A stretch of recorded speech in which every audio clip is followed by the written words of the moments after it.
मौलाना कितने बलात्कार करते हैं? मौलानाओं पर कभी आपने डिबेट देखी है? पादरियों पर कभी कोई डिबेट देखी है? क्यों? क्योंकि पादरियों में एकता है, मौलानाओं में एकता है। उनके शिष्य गोली मार देते हैं।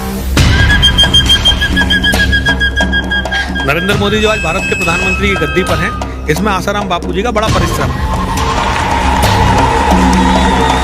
इन गुंडों में ऐसी कौन सी ताकत है कि इन्हें बंद नहीं किया जा सकता? असल में पुलिस इनसे मिली हुई है, पुलिस के अधिकारी हैं, पत्रकार हैं, नेता हैं, ये गठजोड़ है।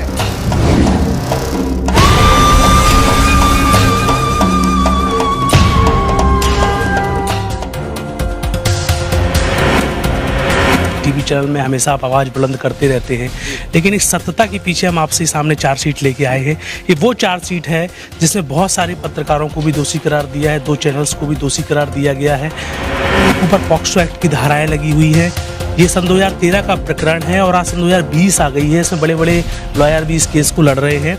लेकिन बात ये उठती है कि पुलिस जब कोर्ट के सामने ये चार्जशीट दायर करती है तो उसमें बोलती है कि अगर हमें इन लोगों को पकड़ लेंगे या इन लोगों को हम अरेस्ट करेंगे तो लॉ एंड ऑर्डर की पोजीशन क्रिएट हो जाएगी। ये चीज़ कैसे हो सकती है? जिस तरीके से टीआरपी की होड़ में किसी भी वीडियो को तोड़ देते हैं, मरोड़ देते हैं, उसको अश्लीलता के मार्केट में टारगेट बना के नीलाम कर देते हैं। देखिए, ये जो मामला आपने मुझे जो कागज़ दिखाए हैं, ये मामला आसाराम बापू के मामलों से जुड़े हुए मामलों में से एक मामला है। सबसे पहले आप उस षड्यंत्र को समझिए जो आसाराम बापू के खिलाफ इस देश में हुआ था। आसाराम बापू ने कोई बलात्कार नहीं किया, उन्हें फंसाया गया था और उन्हें फंसाने के लिए कानूनों को पहले बदल दिया गया था। पहले भारत के कानून में ये था कि जिसने मतलब जो बलात्कार, वो थोड़ी अश्लीलता की उसमें आ जाएगी, अगर मैं आपको पूरी डेफिनेशन बताऊं तो मैं बताना नहीं चाहता, लेकिन कानूनों को बदलकर आज आसाराम बापू को जेल में भेजने के लिए किसी मेडिकल की जरूरत नहीं हुई, किसी चीज की जरूरत नहीं हुई। सब प्रमाण है कि आसाराम बापू ने उस महिला को टच नहीं किया, उस बच्ची को टच नहीं किया, लेकिन फिर भी वो जेल में है, उन पर इतने सारे चार्ज थोप दिए गए हैं। तो ये एक बहुत बड़ा षड्यंत्र था जिसमें उस समय के सबसे बड़े सत्ताधारी इन्वॉल्व थे।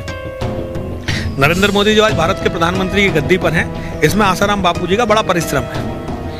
तो उस समय की तत्कालीन सत्ताएं ये नहीं चाहती थी कि आसाराम बापू जेल से बाहर रहे, तो बहुत बड़ा षड्यंत्र बुना गया था। उसमें बहुत सारे मीडिया वाले थे, पूरा ड्रामा क्रिएट हुआ था। आज वो लोग जिन्होंने वो ड्रामा क्रिएट किया था, उनका नेक्सस है, पूरा एक गिरोह है, वो सब लोग एक दूसरे को बचा रहे हैं। इसीलिए इस देश में देखिए, राम रहीम के समर्थकों पर गोली चला दी गई, कई लोग मार दिए गए, कानून व्यवस्था नहीं डरी। आसाराम बापू के 2 करोड़ से ज्यादा समर्थक थे, उन्हें जेल में डालते हुए कानून व्यवस्था नहीं डरी। लेकिन ये कानून व्यवस्था को डर वो नहीं है कि कानून व्यवस्था बिगड़ जाएगी। असल में एक गिरोह है ये, उसमें पत्रकार भी हैं, पॉलिटिशियन भी हैं, उसमें नेता भी हैं, और उसमें उद्योगपति भी हैं, और उसमें जिहादी भी हैं, उसमें ईसाई मिशनरी भी हैं।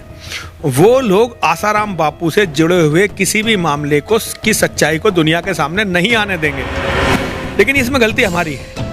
जिन लोगों के लिए आसाराम बापू ने राजनीतिक रूप से सोनिया गांधी और राहुल गांधी से लड़ाई ली, उन लोगों ने आसाराम बापू के लिए क्या किया, आपको ये सोचना पड़ेगा।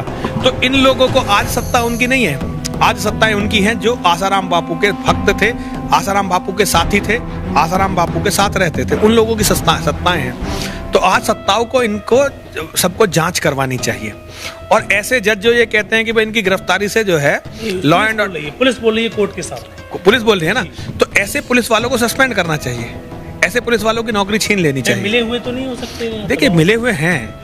अगर देखिए, राम रहीम इतना बड़ा नेटवर्क था, उसको गिरफ्तार करते हुए उसके कितने लोगों को मार दिया गया, कितने लोगों को मार, निर्दोष लोगों को मार दिया। उनके पास कोई कागज में आए हैं जिस तरीके से, उनके पास कोई हथियार नहीं थे, कुछ नहीं था, लेकिन पुलिस ने गोलीबारी करके मार दिया ना।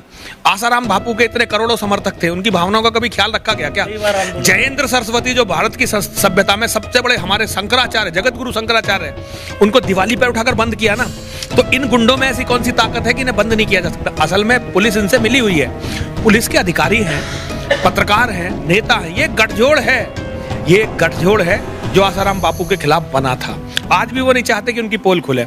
तो देखिए, लेकिन ये भी फिर मैं वही कहूँगा, ये भी हमारी ही गलतियाँ हैं। अगर हम पूरी ताकत लगाएं और इन पर कंसंट्रेट करें तो ये सच्चाई लोगों के सामने आनी चाहिए। किस किस तरह से ये षड्यंत्र बुने गए थे, किस किस तरह से आसाराम बापू को बदनाम करने के लिए, आसाराम बापू नहीं, बहुत सारे संतों को, आज भी संतों पर डिबेट होती है। मौलाना कितने बलात्कार करते हैं? मौलानाओं पर कभी आपने डिबेट देखी है? पादरियों पे कभी कोई डिबेट देखी है? क्यों? क्योंकि पादरियों में एकता है, मौलानाओं में एकता है, उनके शिष्य गोली मार देते हैं। हमारे संतों को बचाने का कोई सिस्टम नहीं। और गलती किसकी? गलती संतों की है ना।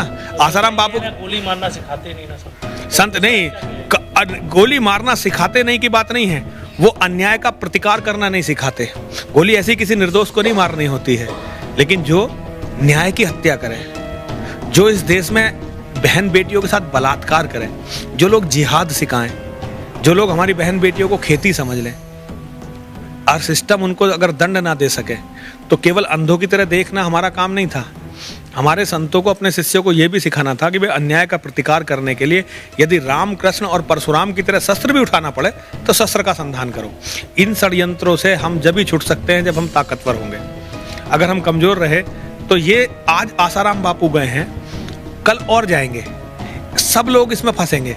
क्योंकि महिलाओं का देखिए एक बहुत बड़ा हथियार ये दे दिया गया है, महिला को हथियार बना दिया, महिलाओं को हथियार बना दिया गया। अभी तो ये को बहुत अच्छे तरीके से हथियार नया बना दिया जाता है, बहुत अच्छी तरह से। और देखिए ये सबके साथ होगा, हमारी कमजोरी आखिर हमें खा जाएगी।